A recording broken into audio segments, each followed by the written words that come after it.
Binabanatan ako ng mga media. Ganun ho ba?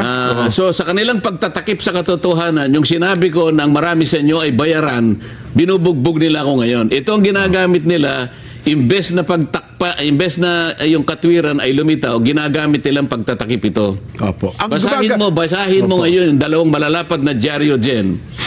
Ang tanging ginawa nila, yung litrato ng session hall na nandun nakaupo, yung 18 Marines, yun lang, nilitrato lang. Pero yung sinabi ng lahat ng mga nandoon na mga Marines at saka mga sundalo, kahit isa walang... Yun po ba ay hindi pagtatakip ng katotohanan? Tingnan mo yung dalawang dyaryo ngayon. Yun ang headline, yung litrato lang. Wala nang iba. Ang kanilang ipinagdiwang ngayon ay yung sinasabi ng ibang dating mga Senate President, Franklin Drilon, Coco Pimentel, na yung 12 sa Abilino versus Cuenco ay ganito at ganyan. Actually, sana ito mga tatanong ko sana sa inyo, Sen, ano ha? Pero nabanggit nyo na rin po naman. Hindi po akong original na nagsabi ng marami sa inyo ay nababayaran. Gusto kong ipakita. Pwede mo masinag ng ano ito na...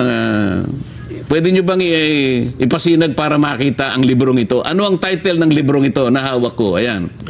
Babasahin ko dyan, ha? News for Sale. The Corruption and Commercialization of Philippine Media. Hindi po ako nagsulat nito. Ang nagsulat po nito mismo ay kasama ninyo,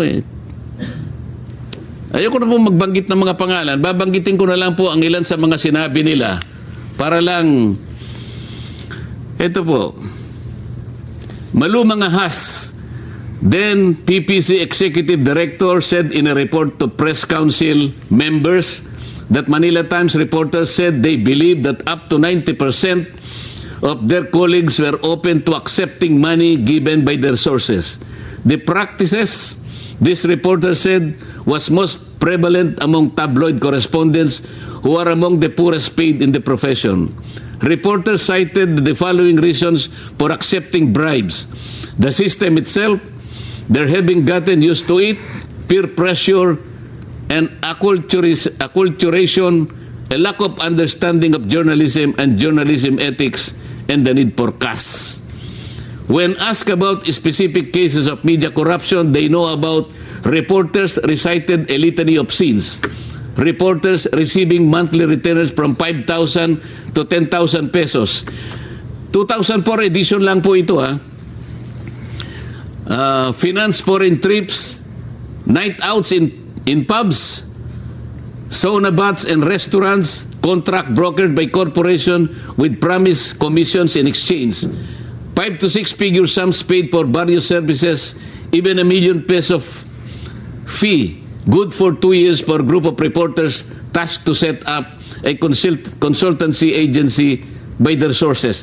Napakarami pong gusto kong basahin dito, Hindi po ako nagpasimula nito.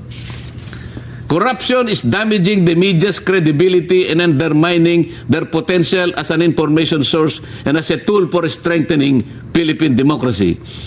The excesses committed by corrupt journalists have eroded the goodwill that the media should otherwise be enjoying because their role in chronicling and making sense of important events in the nation's turbulent history.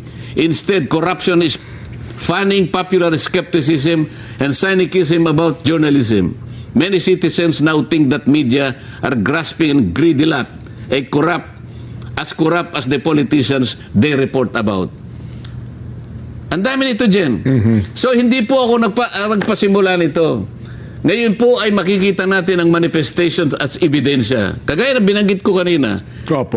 Habang kami nagsesesyon kahapon, binanggit ni Alan Peter, Senate President, ang iba't ibang mga banners ng mga periodiko, iba't iba. Pero hindi man lang sinabi nila na si Alan Peter Cayetano ay siya pa rin ang nananatiling Senate President. Ang ibinubunyag nila ay yung takeover nila. Na base na rin doon sa ginagawang pagsusuporta ng mga kapanalig nilang mga judges, mga ex-magistrate ng Korte Suprema, mga pati yung integrated bar of the Philippines.